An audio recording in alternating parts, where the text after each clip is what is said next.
Hello friends, मैं आपका दोस्त, टीचर और गाइड डॉक्टर मनोज पीपरवाल स्वागत करता हूं आप सभी का आप ही के अपने YouTube channel doctor Manoj Piperwal house of English में।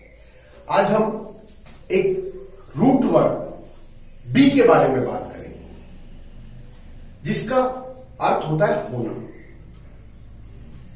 और जो सिंपलेस्ट सेंटेंस होते हैं उनमें बी का ही यूज होता है। सिंपल सेंटेंस बोलने में, लिखने में बड़ा महत्वपूर्ण योगदान होता है बी का। बी की जो फॉर्म होती है, रूट फॉर्म, उसको तीन रूपों में देखा जाता है। फर्स्ट फॉर्म होती है उसकी is am are, second form होती है वॉज वर, थर्ड फॉर्म होती है बी। तो जो प्रेजेंट फॉर्म होती है इसकी इज एम आर। चलिए सबसे पहले उसी का डिस्कस करते हैं। सबसे पहले तो जो सेंटेंस स्ट्रक्चर होता है सिंपल, वो कैसे होता है? सबसे पहले सब्जेक्ट को रखा जाता है, उसके बाद बी की जिस फॉर्म को हमें जरूरत होती है उसे रख देते हैं। उसके बाद क्या है वो, कोई नाउन है, एडजेक्टिव है, उसे रख दिया जाता है। प्रेजेंट फॉर्म में जब इसकी बात करते हैं ऑर्डिनरी प्रेजेंट टेंस में, तो बी की फॉर्म होती है इज, एम और आर। तो देखिए ही, सी, इट और जो सिंगुलर सब्जेक्ट होता है उसके साथ हम इसका यूज करते हैं। उसके बाद क्या है वो, कोई नाउन की बात कर रहे हैं, कोई उसका क्लैरिफिकेशन देने के लिए हम किसी एडजेक्टिव की बात कर रहे हैं, तो उसे रख दिया जाता है। जैसे वह एक डॉक्टर है तो he is a doctor. Female है तो सी इज अ डॉक्टर। कोई पर्टिकुलर नाउन दे रखा है तो Ram is a doctor, Mohan is a doctor, etcetera. आप आई के साथ एम का यूज करते हैं। आपने लिख दिया आई एम ऑनेस्ट। आप ये भी कह सकते हैं I am a doctor, I am a teacher, I am a student. Plural होता है, वी होता है, यू होता है, दे होता है, या कोई प्लूरल नाउन होता है या प्रोनाउन होता है, तो उसके साथ हम आर का यूज करते हैं। उसके बाद उसका एडजेक्टिव या नाउन क्या है वो आगे जोड़ दिया जाता है। जैसे आप बोल सकते हैं we are students, we are innocent, we are friends. या फिर बोल सकते हो you are students, you are innocent, you are friends. They are students, they are innocent, they are friends. अब plural, Ram and Mohan are students, Maya and Mamta are innocent. These three children are friends. या those three girls are friends. Plural के लिए कुछ भी आप ले सकते हैं। अब देखिए आप ही, सी, इट और सिंगुलर के साथ इसका यूज हो रहा है, तो आप बोल सकते हैं जैसे वह एक चोर है तो ही इज ए थीफ। वह निर्दयी है तो ही इज या सी इज के साथ क्रूअल का यूज कर रहे हैं हम।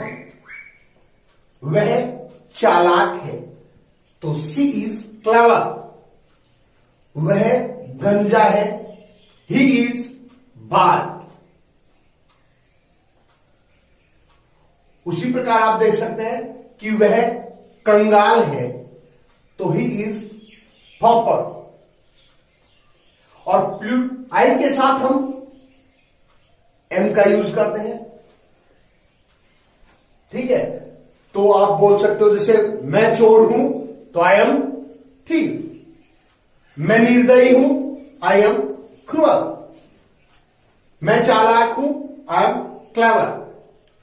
प्लूरल की बात करते हैं, वी, यू, दे और कोई प्लूरल नाउन या प्रोनाउन होता है, उसके साथ हम आर का यूज करते हैं। जैसे हम चोर हैं तो वी आर थीव्स। तुम राजनीतिज्ञ हो यू आर पॉलिटिशियंस। वे गंजे हैं, दे आर बार्ड। मोहन और सोहन कंगाल हैं, Mohan and Sohan are pauper. All these things show you how to use these words. If you want to make a negative sentence, you just have to put not just after be form. वह चोर नहीं है, he is not a thief. वह निर्दयी नहीं है, she is not cruel. Mohan चालाक नहीं है, मोहन इज नॉट क्लेवर। अब देखिए, मैं गंजा नहीं हूं, आई एम नॉट बार। हम कंगाल नहीं हैं, वी आर नॉट पॉपर। अब देखिए, जैसे यू है, यू हम एक पर्सन के लिए भी यूज कर सकते हैं और मोर देन वन के लिए भी यूज हो सकता है। आप एक पर्सन के लिए यदि यू का यूज कर रहे हो तो जैसे you are not a thief, और यदि वो लोग एक से ज्यादा है तो आप बोलोगे यू आर नॉट थीव्स। वे चोर नहीं है, they are not thieves. Ram और श्याम राजनीतिज्ञ नहीं है, Ram and Shyam are not politicians. अब इसी चीज को हम ले जाते हैं इंटेरोगेटिव की तरफ। जब आप इंटेरोगेटिव सेंटेंस बनाते हैं तो ये जो बी फॉर्म है इज ए मैर आर, इसे उठाकर सब्जेक्ट से ठीक पहले सेंटेंस के बिगिनिंग में रख दिया जाता है। तो देखो, क्या वह चोर है, इसको बिगिनिंग में ले आया, इज ही अ थीफ। क्या वह निर्दयी है, इज सी क्रूअल। क्या राम चालाक है, इज राम क्लेवर। अब आप आई के साथ करो, क्या मैं गंजा हूं, एम आई बार्ड। क्या हम कंगाल हैं, आर वी पॉपर। क्या तुम चोर हो, आर यू थीव्स। क्या वे राजनीतिज्ञ हैं, आर दे पॉलिटिशियंस। इस प्रकार ये सारे करने हैं। और यदि आपको इंटेरोगेटिव के साथ नेगेटिव भी बनाना है तो क्या बनाने के लिए इसको बिगिनिंग में ले आओगे, और ये जो नाउन या एडजेक्टिव होता है इससे ठीक पहले क्या करेंगे, नॉट जोड़ देंगे। जैसे एक एग्जांपल बता देता हूं आपको, क्या वह चोर नहीं है, is he not a thief. या फिर क्या वह निर्दयी नहीं है, तो इज सी नॉट क्रूअल। मेरे ख्याल से आपको ये चीज समझ में आई गई होगी। अब देखते हैं पास्ट फॉर्म ऑफ बी। जब बी की पास्ट फॉर्म की बात करते हैं तो वॉज या वर आता है। तो देखिए, एग्जांपल के रूप में देखेंगे, यदि आप आई, ही, सी और किसी भी सिंगुलर सब्जेक्ट की बात करते हैं उसके साथ हम वॉज का यूज कैसे करते हैं, देखिए, आई वॉज पैट्रियोटिक। पैट्रियोट क्या होता है, I was a patriot.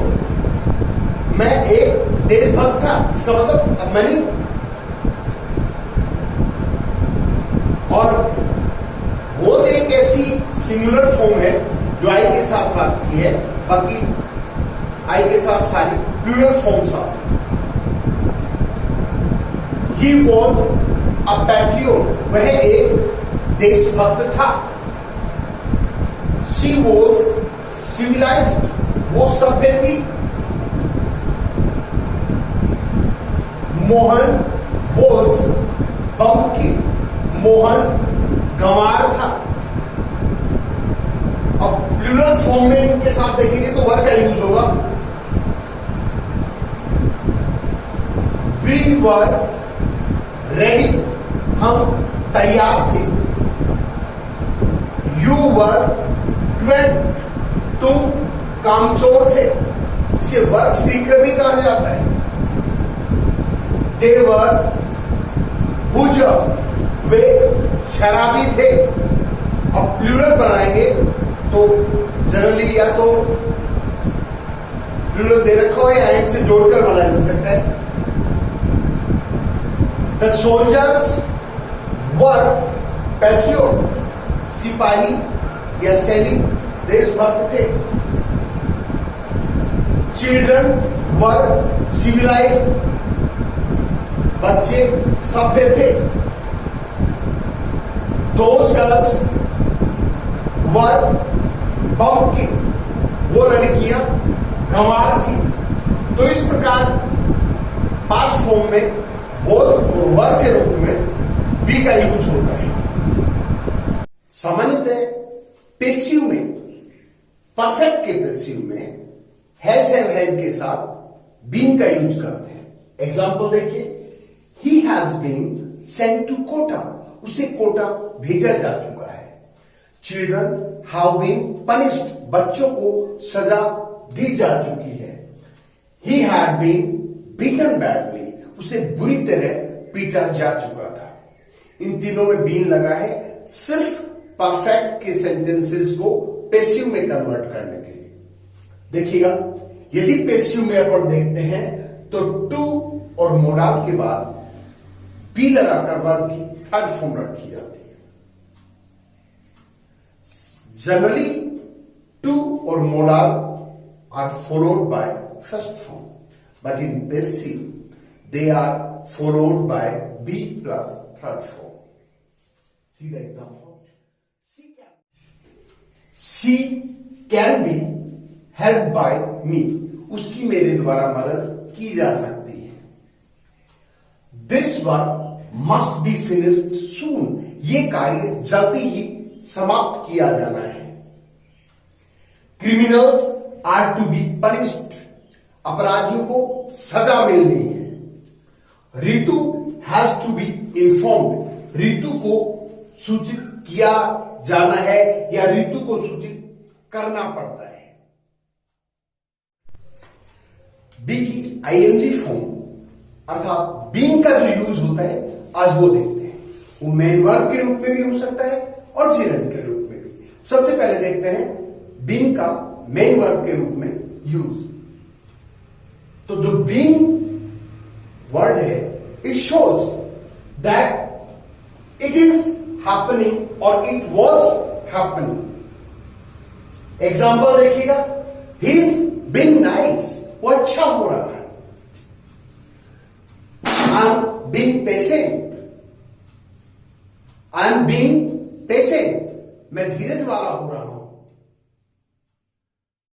She was being good, वह अच्छी हो रही थी। अब देखिएगा बीइंग का जिरंड के रूप में यूज। अब what is gerund? Gerund is a word, gerund is a word which looks like a verb but acts as a noun. Gerund उस शब्द को कहते हैं जो दिखता तो वर्ब की तरह है पर काम नाउन का करता है। एग्जाम्पल देखिएगा, being a teacher is a fun. एक अध्यापक होना मजे की बात है। अब बीइंग का यूज होना नाउन के रूप में है। Do you like being my friend? क्या तुम्हें मेरा मित्र होना पसंद है? तो ये दोनों वर्ड हैं बीइंग, ये दोनों दिख तो रहे हैं जैसे कोई वर्ब हो but they are acting as nouns. That's why they are generic.